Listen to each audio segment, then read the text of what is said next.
يا جماعة معلش، الناس اللي تحب تتكلم خليجي أو موضة الكلام الخليجي مع إنه يمني أو عدني أو صنعاني أو تعزي وحياته كلها في اليمن، أفتهم لك؟ وحتى لو خرج ذا مش مبرر، بس هو إيش يحس داخله؟ يحس إنه لما بيتكلم خليجي وتحديدا سعودي إحنا بنقول واو، الواحد اللي ما منوش خمسة. بعدين معاهم من اللهجة السعودية كامل، من اللهجة الخليجية بشكل عام معاهم كلمتين: ترى وأبغى.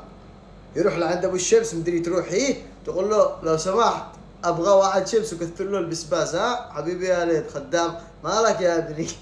واقسم بالله يا جماعه ما هو حاجه حلوه، انه خزاء كرنج، شكلك مستفز.